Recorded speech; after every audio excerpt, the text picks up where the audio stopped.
You've just been pulled over for a traffic violation, and you hear the cops use the dreaded words, "Sir, have you been drinking?" What do? You know that you're not intoxicated. In this video, I'm going to give you the 5 tricks cops use during DWI stops and 5 tips to protect yourself from being wrongfully arrested for DWI. Number 1, cops arrest you for acting weird. Acting weird? In most states, in order for the police to arrest you for a DWI, they're going to have to show that you're .08 or higher at the time of driving, or that you did not have the normal use of your mental faculties or physical faculties because of alcohol. Now, the problem here is the word normal. What I think is normal is purely my opinion, and in fact, that's the problem. Most people look at a situation and they size up what is normal based upon whether or not they think it makes sense for them. Here's the problem. I've seen cops look at somebody on a traffic stop and they don't like what they see. So if they think you're acting weird in a situation, they are going to immediately attribute your behavior to "this must mean you're intoxicated," and use that as a clue for possible intoxication for a DWI. A common example is that when cops pull you over, one of the first things they're going to do is start trying to ask you questions on the roadside. What if you give a response that they don't think makes sense or they don't like? What if the officer thinks you took a split second longer to respond than he thought would be normal? Or what if when he asked you to grab your driver's license and insurance, he thought you took longer than normal to locate your driver's license or your insurance? Did you happen to smile at the officer when he asked you a question? Or maybe you had a nervous laugh in response to something that he said. If so, you can guarantee that the police officer is going to think you are acting weird, and anytime you act weird, it's got to mean you're intoxicated if it's a DWI cop. So tip number 1 in order to avoid this trick is to always have your driver's license and your proof of insurance handy the moment a police officer ever pulls you over for a traffic stop. Oh, and don't forget, don't talk so much. Remember, the moment a police officer pulls you over for a traffic violation, you are now auditioning for a potential arrest in the eyes of the cop. If you know that you maybe had a drink or two at the restaurant, I can guarantee you the moment he smells alcohol on your breath, you are auditioning for a DWI arrest, and the more you open your mouth, the more likely it is the officer is going to get you out of the car in order to try to arrest you. Look, I know. It's easy to believe that you can talk a police officer out of arresting you for a DWI, because after all, you know you're not drunk. But I need you to put yourself in the mind of a police officer for a second. These DWI investigations are routine for them. It's no different than you waking up and making breakfast before you go to work. That's what they do every single day. So they are not really open to listening to your suggestions when you're trying to convince them to let you go. In fact, police officers are trained at the academy and further DWI training that when they pull someone over and they begin to investigate them at a traffic stop, particularly for a DWI arrest, they are trained to get you to talk and to make you feel like there's a chance he might let you go, because they are trained to gather as much evidence from you as possible so that they can get you into a police car based upon probable cause, take you to a station to either get a breath test or a blood test in order to substantiate their DWI. So, trying to talk your way out of a DWI almost never works, and it almost always hurts. Number 2, cops get you to admit to taking your prescription medication, then they arrest you for DWI. If you listen to any of the videos on my channel, you'll find a common theme where I tell people, do not talk to the police. This is a classic example. It's important to remember, if you get pulled over for a traffic violation, you have no legal duty or responsibility to answer any of the police officer's questions. The only thing that is likely required in your state is that you have a valid driver's license, proof of insurance, and that obviously you have valid registration on your vehicle. You can politely provide this documentation to the police officer, and then you really don't have to say anything else. Why choose not to answer the officer's questions? Because, please understand, the officer is trained to get you to open up about details going on in your life at that moment. Where did you come from? Where are you headed? Who you been with tonight? How are things going? Okay, you seem a little tired. Have you had anything to drink? Maybe you've had a little bit of your medication. The most common question people will bring to me is they'll say, well, Jeff, won't that upset the officer if I choose not to have a conversation with him? Maybe, but legally you're not required to have to speak to the officer. And the worst that he could do is ask you to step out of the car. Now, can he legally require you to step out of the car? Yes, he can. However, he cannot require you to answer his questions or to do anything else, including field sobriety tests.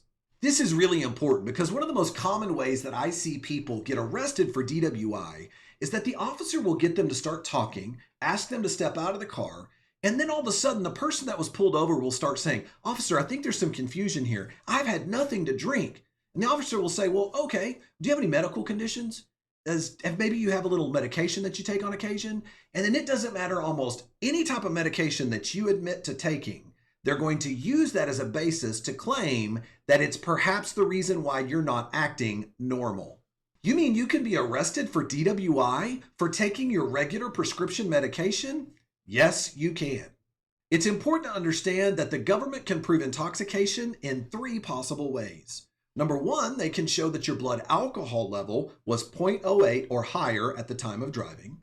Number 2, they could try to show that you've lost the normal use of your mental faculties because of alcohol or drugs. Or they can try to show that you've lost the normal use of your physical faculties because of alcohol or drugs. So think about this. The moment you admit to having taken any type of prescription medication, the police officer is going to look at everything you did, every conversation you had, every movement you made, every field sobriety test that you took, and they are going to see it through the lens that you were deficient. You messed that up in some way, and it had to have been because of the prescription medication. The moment you admit to taking prescription medication, you can count on the police officer establishing probable cause so that he can arrest you, take you in, get a blood draw, and send those blood results over to a toxicologist. It's at that time they would meet together to see if the toxicologist could establish that your levels on that blood draw were higher than therapeutic levels, which would substantiate them continuing on with their DWI case against you. This isn't talked about very often, but it's important to understand this is how people get convicted for DWI based upon just taking their normal prescription medication. I have personally seen cases where a client looked stone cold sober on the side of the road, but because they admitted to taking prescription medication for years, the officer turns around and finds probable cause and hauls them in for a DWI arrest. Oh, and how could the cop know you were taking prescription medication? Only if you tell them. So what's the tip here to avoid the trap or the trick of the officer asking you about your medication? The tip here is to keep your mouth closed, don't talk so much. And if the officer does start asking you questions about prescription medication, don't take the bait. Understand he's hoping you'll admit to anything so that he can use it against you. Number 3, cops ask you if you have any physical problems that will prevent you from taking field sobriety tests, but then after you take them, they fail you anyway. If you are pulled over and investigated for DWI, you can guarantee that police officers are going to ask you to step out of your car and perform some field sobriety tests. Now, here's the deal. 2 out of those 3 tests are physical tests that require you to have really good balance. The walk and turn test requires you to stand with one foot in front of the other, heel to toe, in perfect balance for quite a while the officer gives you the instructions. What if you step off only just a little bit during the instructions? Strike 1. You are also required to walk heel to toe like you're on a tightrope, 9 steps down, execute a perfect 3-point turn, and walk heel to toe 9 steps. What if you step off even just a little bit while you're walking? Strike 3. You're out. Why? Because there are only 2 clues needed in order to fail the walk and turn test. What about the one-leg stand test? On that test, you have to stand with one leg in the air, holding it balanced for 30 seconds. So what happens if you have physical problems? Shouldn't that be taken into consideration? Let's be clear. DWI officers are trained to ask you if you have any physical problems that will prevent you or make it difficult for you to take field sobriety tests. What if you have a bad knee? What if you have neuropathy? What if you're uncoordinated? What if you're fat or maybe you're old? Now, cops claim they will take what you say into consideration, but I have seen over 10,000 DWI cases, and I have never seen an officer take into consideration whatever physical problems you have when it comes to deciding that you failed a DWI field sobriety test. In fact, they are trained to not take it into consideration. They have this little form that they get from the academy, and they're supposed to checklist everything that's off on there. And nowhere on that form that they receive does it say to take into consideration or grade on a curve or a scale when it comes to if you have physical problems or if you have other issues related to your coordination when it comes to these tests. Perhaps most importantly, they are trained for the most part not to take that into consideration when it comes to making an opinion about whether you are intoxicated. This is important to know because, you assume that the officer is going to be fair with you, right? He did just ask you if you had any physical problems that would prevent you from taking this test. It's really important to understand you are now playing a rigged game that you will lose. Think about it. The police officer has pulled you over. They already have suspicion that you're intoxicated or they wouldn't be asking you to take these tests. They've asked you a question that you now have admitted you have physical problems, and they are not going to take into consideration your physical problems that you know are going to cause you to fail this test, and they are going to still grade the performance of your test as if you were LeBron James taking these tests on the side of the road. What is the tip that you need to know in order to avoid falling for this police trick? Every state in the country provides that field sobriety tests are voluntary, and you can absolutely refuse to participate. If you already know that you have physical problems that will make it difficult, if not impossible, for you to take these tests, why would you sign up for the police officer's rigged game? Just say no. Number 4, cops arrest the passenger during a DWI investigation for doing exactly what he was supposed to do. He chose not to drive. We have all been told, and rightfully so, that if you've been drinking, you should have a designated driver to protect your life and to protect the lives of others on the road. But what if you do have a designated driver and the driver gets pulled over for suspicion of DWI? Can you still be arrested as a passenger? Yes, you can. And in fact, I see cops do this in Texas all the time. I've seen cops in Texas pull somebody over for driving home from the bar at 2 a.m. They then not only begin to question the driver of the vehicle, they then ask the passenger to step out of the car. They start asking them questions and accusing them of being drunk. In fact, if you happen to be the passenger in that situation, police officers may ask you to take a portable breath test or complete field sobriety tests. What crime are they trying to arrest you for in this situation? Public intoxication.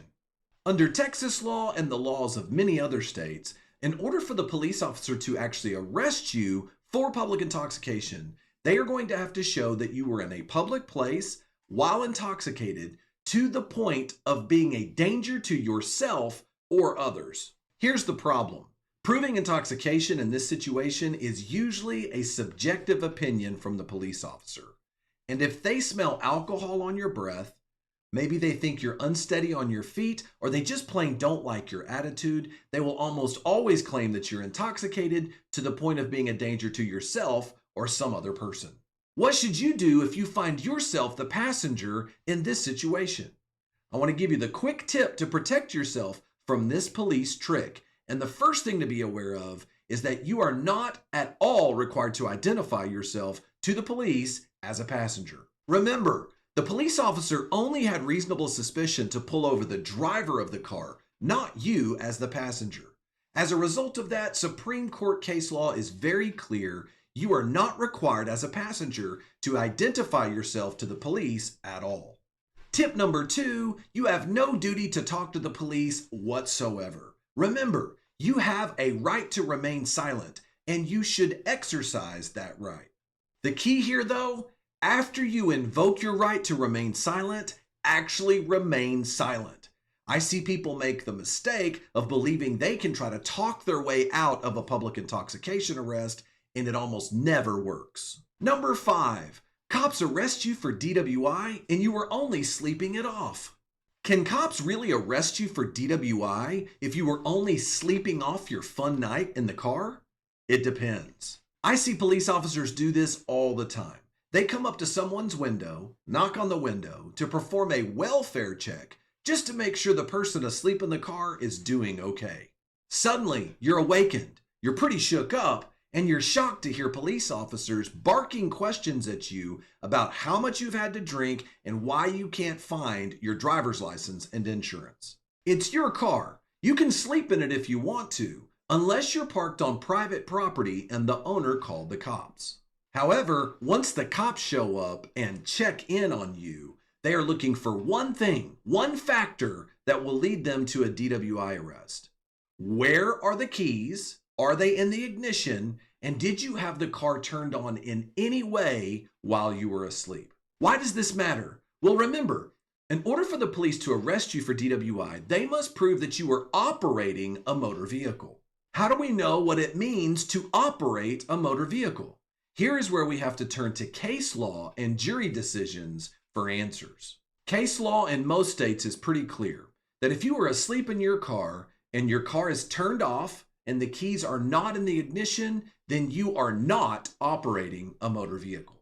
In that situation, the cops might try to arrest you for a public intoxication, which is just a citation, but they will not be able to arrest you for a DWI.